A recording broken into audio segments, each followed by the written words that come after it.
comment as a peut-on population and réduire community les go forward for mesures vaccination. alors Thank que you. davantage We'll take one sont last question vaccinés? before we end Dernière this session. question avant la fin de la conférence de Hi, presse. this is Teresa Wright from the Canadian Press. Just following question up de la presse on your canadienne. comments, Dr. New. Dr. You New. mentioned, and on Friday, Dr. Tam mentioned that 75% Et Dr Tam, vous avez mentionné qu'il faudrait que 75% de la population soit vaccinée avant qu'on puisse lever les restrictions. Qu'est-ce que vous entendez par lever les restrictions? Est-ce que ça veut dire qu'en Ontario et au Québec, il faut avoir reçu les 2 doses avant que les restrictions soient levées? Réponse de la Dr Tam. Nous avons présenté des modèles vendredi. C'est un outil qui nous permet de savoir ce qui pourrait arriver si certains niveaux de vaccination sont atteints. On a mis en relief 2 scénarios, mais il y a tout un éventail de scénarios. Dans un des cas, 75% de la population accepte le vaccin et 20% de la population a reçu une 2e dose.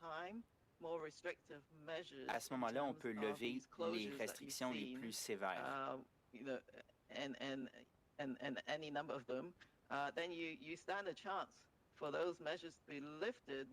C'est possible pour les restrictions d'être levées sans qu'il y ait une recrudescence qui se répercute sur le système de santé. L'un des effets de la pandémie, c'est les hospitalisations. À l'heure actuelle, les hôpitaux sont durement touchés, les services de soins critiques sont remplis. Quand on atteint ces niveaux de vaccination, en tenant compte de l'activité des variants, de l'efficacité des vaccins et de l'ampleur de la 3e vague, c'est à ce moment-là qu'on pourra déterminer s'il y a moyen de lever les restrictions tout en maintenant les mesures de protection personnelle, le traçage et le dépistage. C'est un scénario qu'on peut viser.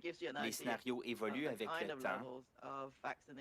Ça vous donne une idée du taux de vaccination qu'il faut essayer d'atteindre pour que quand les restrictions sont levées, on ne se retrouve pas de nouveau dans une recrudescence du nombre de cas. À l'heure actuelle, il faut qu'on soit tous centrés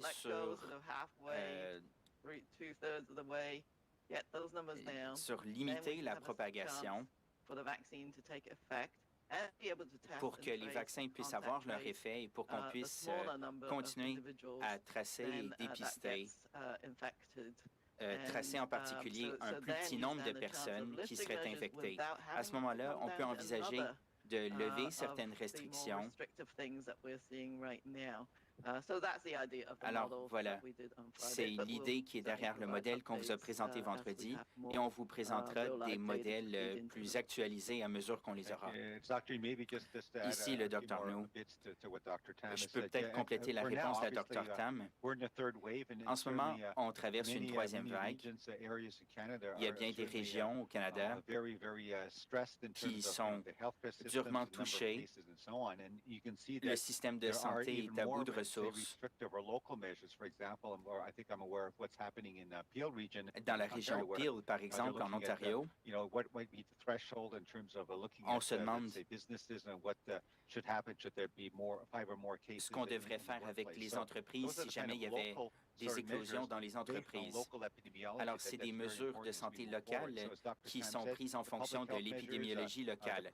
Comme vous l'a dit le Dr. Tam, les mesures de santé publique, les mesures de protection personnelle, il faut les maintenir.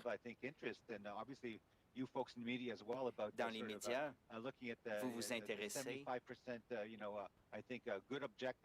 l'objectif de 75 75% de la population serait vaccinée au moins une fois, 20% 2 fois.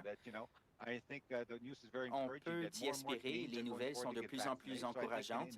Il y a un nombre croissant de Canadiens qui sera vacciné. Alors, on peut établir un concours entre les provinces.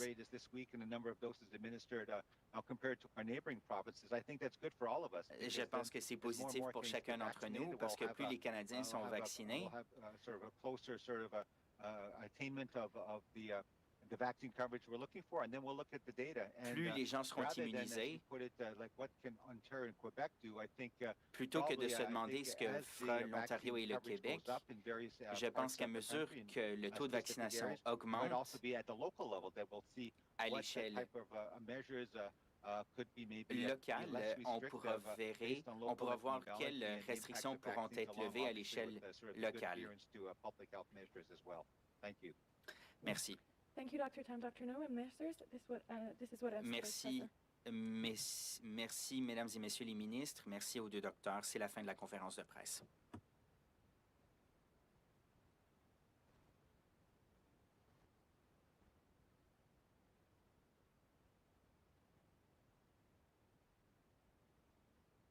And, well, listen, good news. The measures are functioning, and the situation is improving. So the situation is improving with the lowering in the number of cases, and in certain cases, a plateau or even a lowering in the number of hospitalizations. So, of course, this makes us optimistic, but prudently so. We are really finishing up with this tunnel, but we have to be very careful not to be hit by a train on the way out. So yes, we will be announcing today a few slackening of measures, but it really has to be done gradually, particularly when we look at what is happening elsewhere. You can see it in Ontario, for example. As of yesterday, they were at 3,265 cases, whereas we had 899. In Ontario, they are at 2,336 hospitalizations. We are at 677. So we can see that things can explode very quickly and no need to go far in order to see that. And there are links between Quebec and Ontario. So we have to be extremely prudent in how things will follow. I'm going to go region by region, starting by the three regions that continue concerning us the most. First, the region where things are most difficult is the Uruguay. In the Uruguay region, yes, there's been a lowering in the caseload, but when we look at the rate of tests that come back positive, there is an improvement. We went from 10.5% to 8.5%. It has to be understood that the average in Quebec is now 2.9. So the Uruguay is at 8.5. That is truly the region where the numbers are the highest. So already we had a hospital network that was functioning very tightly, and we really have reached the limit in the number of beds that had been allotted to COVID patients. So there are patients who were transferred in the Laurentians. So there really is no leeway whatsoever in the Uruguay region, and that is why in the Uruguay region I'm announcing that we're going to be prolonging the emergency measures for an additional week. So from the 3rd of May to now the 9th of May. In the Chaudière-Appalaches region, the rate of positivity has improved. We went from 7.5% to 6.6% in the course of the past week. However, it has to be understood that the cases, or a great part of the cases, are concentrated in Beauce and the Sept-Chemin area. So it's very difficult for hospitals in that area. We have been forced to transfer patients to Sherbrooke and Rimouski, so there really is no room left in the hospital system in both Sept-Chemin. Of course, there's a region right next to it, Capitale Nationale, where we have a lot of hospitals and where the situation is improving significantly. In the National Capital area in the course of the past week, the positivity rate has gone from 6 to 4.2%. So I'd like to take advantage of this to really give my warmest thanks to all citizens of the National Capital who have certainly made efforts in the past few weeks, and it does give us results.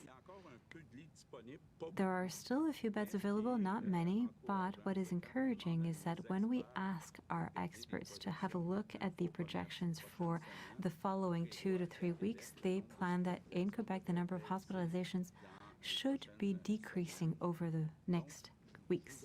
So I'm announcing that we are going to allow ourselves to open primary schools as of next Monday, so that is the 3rd of May, in all service centers of the National Capital Area, as well as Chaudière-Appalaches, except schools of the Beau-Sept-Chemin Service Center and the Bellechasse municipality, which are in the Décolines Service Center, but that are also very affected. And why are we doing this? In Beauce et les Chemins, well, because there's a lot of community transmission and there is no leeway whatsoever in the hospital system left. However, in both regions, National Capital Area and Chaudière-Appalaches, we're going to be keeping the other measures. That is to say, high schools, unfortunately, are going to remain closed. We're going to keep the curfew at 8 p.m., and we are going to be keeping non-essential stores closed. So we are really going gradually by opening only primary schools. Now, for Montreal and Laval, the expected explosion has still not arrived, so our measures are functioning very well. The positivity rate in Montreal has gone from 3.8% to 3%, and in Laval it went from 3.4% down to 2.9%. So we can really see that, first, the situation has improved, is now at a much lower level. Moreover, there is leeway in the hospitals. The doctors who are responsible for that, Christian asked them the question many times, and what they're saying is, yes, there is leeway. And on top of that, the experts from the INES and the INSPQ are expecting that over the next few weeks, the number of hospitalizations will continue going down in Montreal and Laval. So what I'm announcing is that as of next Monday, the 3rd of May, in Montreal and in Laval, we are going to bring the curfew from 8 p.m. back up to 9:30 p.m. I think that will make many people happy. For the other regions, we can say that the situation is under control for the time being, and I repeat, for the time being, because we can't say it enough. With the variants, we have to be very prudent. There is no region that is safe from an explosion of cases. During that time, of course, what helps us is that we continue with the vaccination process. Things are going very well on that front. As of this morning, the people who have a physical handicap or a disability and their caretakers can get vaccinated. But I would like to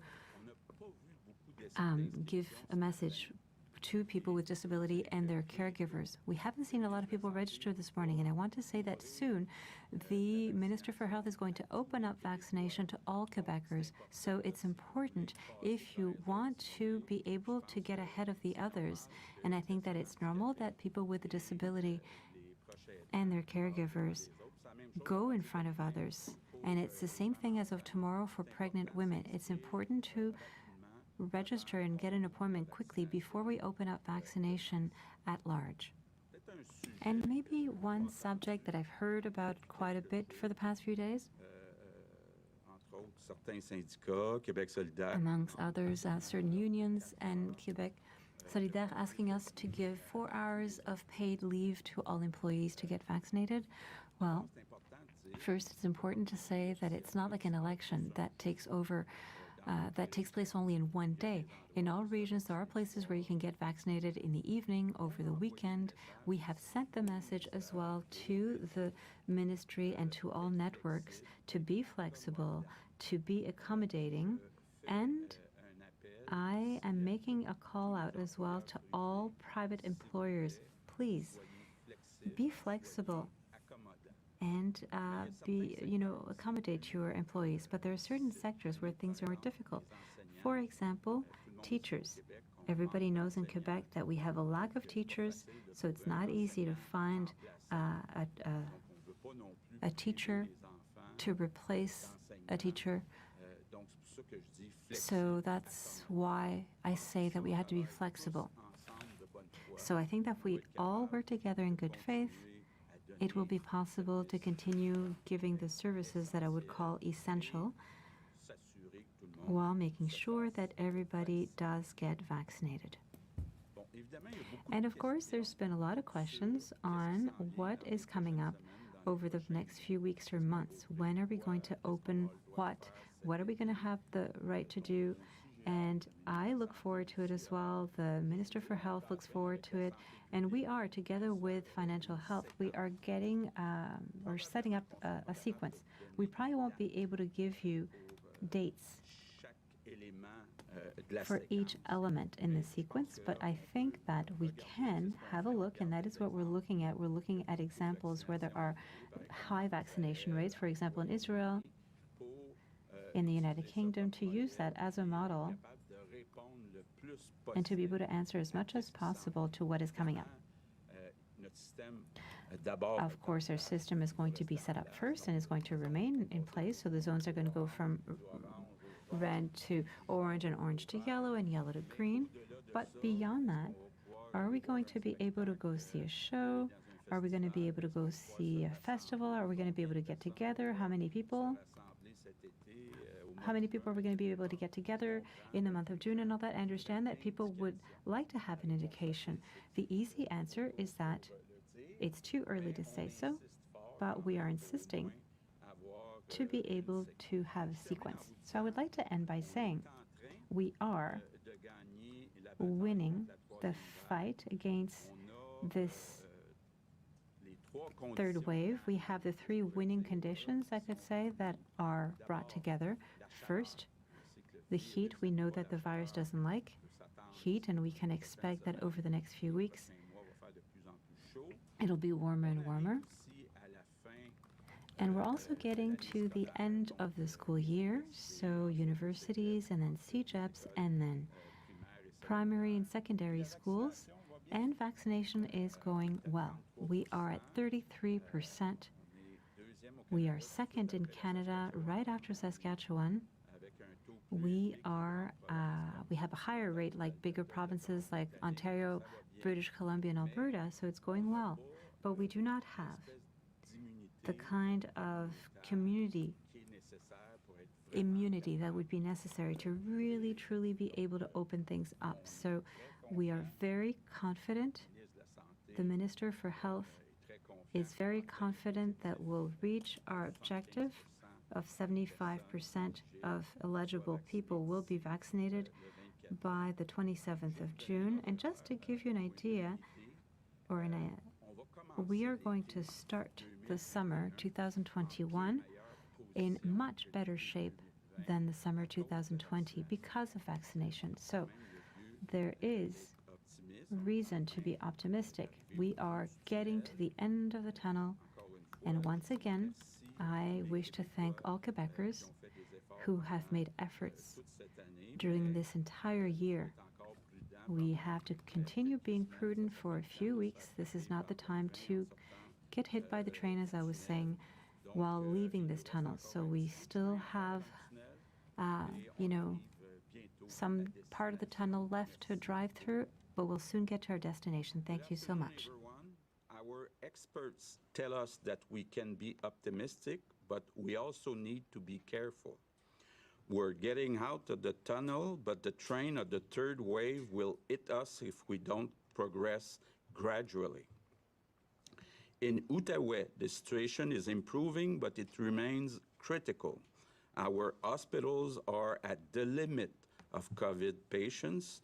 That's why I'm announcing that we'll keep the same restrictions until May 9. In the Quebec region, it's getting better in certain areas, but the problem is now concentrated in Beauce and Lac-Etchemin. That is why I'm announcing that we'll reopen primary schools on May 3rd, with the exception of Beauce, Lac-Etchemin, and a part of Bellechasse. We'll keep the other restrictions until May 9. In the Montreal region, the restrictions are working. The number of hospitalizations is expected to decrease in the coming weeks, so I'm announcing that the curfew will now be at 9:30 p.m. in Montreal and Laval starting next Monday. Elsewhere in Quebec, the situation is under control for the moment, but we have to stay very careful. We must continue to resist the third wave as we continue vaccination. If we continue like this, we should have a great summer. We still have a few weeks of caution ahead of us, but we'll soon reach our destination. Thank you. Merci. Maintenant, passer la parole au docteur. I will now hand the mic over to Dr. Aruda, who has some news to give. Well, listen, you all noted, as I did, the harm that this virus can bring us with deaths and complications, and we know that the virus itself can bring about thrombosis and all sorts of complications in the blood system, like embolism. It's clear that the virus kills, it's clear that it makes people ill, and it's clear that the vaccination is a protection, of course, against that. But sometimes, unfortunately, there are complications that are very serious, and we had told you that there were cases of thrombosis associated with the AstraZeneca Covishield vaccine. And it's with a lot of sadness that I wish to announce to you that we just had our first patient who has died of a thrombosis, a cerebral thrombosis following vaccination from AstraZeneca. I would like to present my sincerest condolences and sympathy